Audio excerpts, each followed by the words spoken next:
Hallo und willkommen zur 37. Folge von Fräulein Maja empfiehlt. Heute widmen wir uns einem Thema, vor dem die meisten Katzenhalter früher oder später stehen. Katzi ist schon lange bei uns und bereits etwas betagt. Doch wie kann man dem in Würde gealterten Fellball das Seniorenleben erleichtern? Wann ist Katzi überhaupt ein Senior und was sollte beachtet werden? Genauso wie Hundejahre gibt es auch für Katzen einen Umrechnungsfaktor vom Menschenalter ins Katzenäquivalent. Dabei ist die Faustregel 7 Katzenjahre seien ein Menschenjahr leider zu grob. Da Katzen nach ca. 6 Monaten geschlechtsreif sind und mit 1,5 Jahren bereits ausgewachsen, kann diese Regel nicht angewendet werden. Mit einem Jahr ist Katzi etwa 15 Menschenjahre, mit 2 schon 24. In menschlicher Obhut können Katzen zwischen 15 und 20 Jahre alt werden.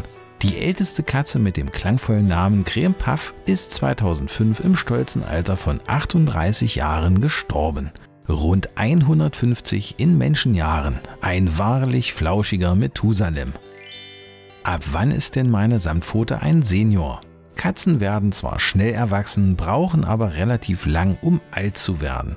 Die Futtermittelindustrie betrachtet teilweise bereits 8-jährige Katzen als alt. Also quasi mit 48 Menschenjahren. Eigentlich ist das ja noch nicht so alt. Deshalb wird üblicherweise ab einem zweistelligen Katzenalter, 12 Jahre entspricht beispielsweise 64 Menschenjahren, von einem Senioren ausgegangen. Was braucht meine betagte Mieze? Im Alter stellen sich oft typische Wehwehchen ein. Das ist beim Zweibeiner nicht anders als bei unseren vierbeinigen Lieblingen. So können betagte Fellnasen ebenfalls Arthrose, Gelenkprobleme, Diabetes und Demenz bekommen. Auch Marotten wie Starrsinn oder Zerstreutheit können einsetzen bzw. eine Futtersortenfixierung. Als Halter bemerken wir das fortgeschrittene Alter zumeist daran, dass Katzi weniger tobt, mehr schläft und generell anhänglicher ist als früher.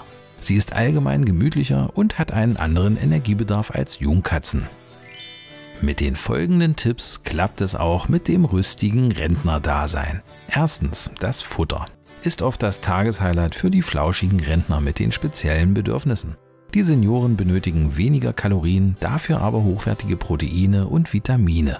Spezielles Seniorennassfutter wird dem gerecht. Durch den verringerten Phosphorgehalt werden die Nieren geschont. Sie wollen nicht mehr solche großen Portionen, dafür aber abwechslungsreichere Gaumenfreuden. Gönnen Sie Ihrem schnurrenden Rentner die Lieblingssorten und dafür mehrere kleine Portionen über den Tag verteilt. Berufstätige können hier auf einen zeitgesteuerten Futterautomaten zurückgreifen. Wichtig in diesem Zusammenhang ist regelmäßiger Stuhlgang. Erfolgt er nicht mindestens alle 2 Tage, obwohl Katzi normal ist, so kann mit etwas Bewegung oder aber Sardinenöl nachgeholfen werden, die Verdauung anzukurbeln. Sind die Zähne infolge Zahnsteinbildung oder durch Zahnfleischrückgang locker oder ausgefallen, so heißt das nicht, dass Miezi auf gewohnte Leckerbissen verzichten muss. Die Nahrung sollte lediglich eine beißfreundlichere Größe und Konsistenz haben, denn mit den Kiefern kann Katzi noch kraftvoll, wenn auch zahnlos, kleinere Bröckchen verputzen. Beschnuppert die Samtpfote argwöhnisch das gewohnte Futter bei intaktem Gebiss, so ist sie nicht mehr eklig, sondern der Geruchs- und Geschmackssinn ist schuld. Dieser wird im Alter schwächer. Abhilfe kann leichtes Erwärmen des Futters schaffen. Dadurch werden die Aromen reaktiviert. Es riecht für uns Menschen schon fast zu streng, aber der Plüschgourmet freut sich. Bewegung fällt nicht nur den älteren Menschen schwer, sondern auch unseren greisen, vierbeinigen Mitbewohnern. Sie leiden meist unter Arthrose. Untersuchungen haben ergeben, dass 90% der über 12-jährigen Katzen diese schmerzhafte Gelenkerkrankung entwickeln. Wenn eure Katze weniger spielt als sonst, als Freigänger lieber im Haus bleibt, höhere Plätze meidet, sich nicht mehr überall putzt, sich lieber tragen lässt, jammernd miaut, bei Berührung bestimmter Körperstellen beißt, dann hat sie wahrscheinlich Arthrose. Da diese chronische Erkrankung nicht heilbar ist, solltet ihr eurem Vierbeiner Linderung verschaffen. Durch die schmerzenden Gelenke sind Katzen nicht mehr so beweglich wie einst. Klettern und Springen fällt schwer und verursacht Schmerzen. Eine Aufstieghilfe vor der Fensterbank oder dem Kratzbaum erleichtert den Auf- und Abstieg enorm. Oft werden auch Medikamente vom Tierarzt gegen das Fortschreiten der Gelenkerkrankung und gegen die damit einhergehenden Schmerzen gegeben. Doch nicht immer wandert die Pille so problemlos in die Katze. Hierzu hat Fräulein Maja in Teil 19 ein paar Tipps und Tricks auf Lager.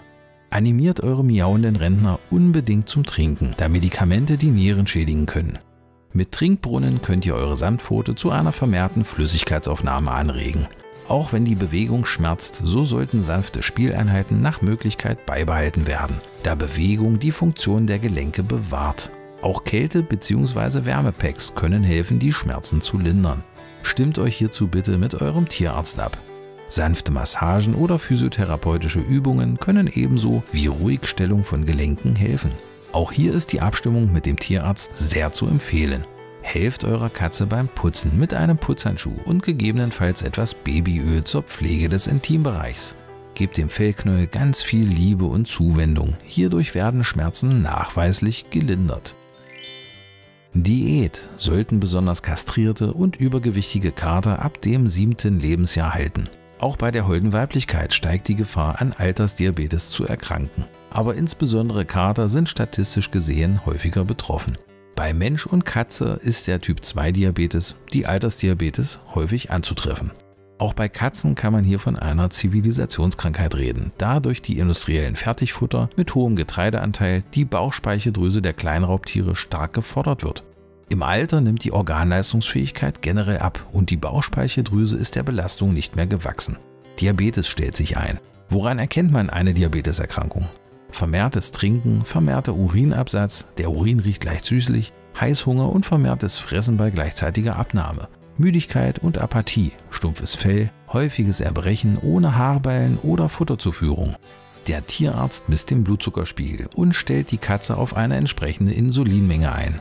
Diese kann nur gespritzt werden und die zweibeinigen Katzeneltern werden geschult für das Messen und den Umgang mit den Spritzen. Doch so weit muss es nicht kommen. Typ-2-Diabetes kann, sofern die Bauchspeicheldrüse nicht zu sehr geschädigt ist, durch die Umstellung der Lebens- bzw. Ernährungsgewohnheiten abgewendet werden. Und das war es auch schon mit dieser Folge von Fräulein Maja empfiehlt. Im Rätsel vom letzten Mal suchte Maja die Kastanie. Und was sucht Maja dieses Mal?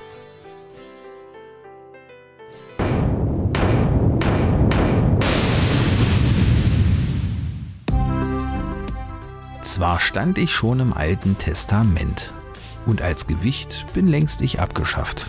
Doch heute noch mich jeder Seemann kennt. Der Maurer auch benötigt meine Kraft. Wenn ihr die Lösung herausbekommen habt, dann schreibt sie bitte wie immer in die Kommentare. Und wenn ihr eine Anregung oder einen Videowunsch habt, dann traut euch und schreibt uns. Sollte es euch gefallen haben, dann gebt doch Maja einen Daumen hoch und teilt uns. Wenn ihr künftig kein Video mehr verpassen wollt, dann abonniert doch kostenlos den Kanal und gebt Maja einen auf die Glocke. Bis zum nächsten Mal.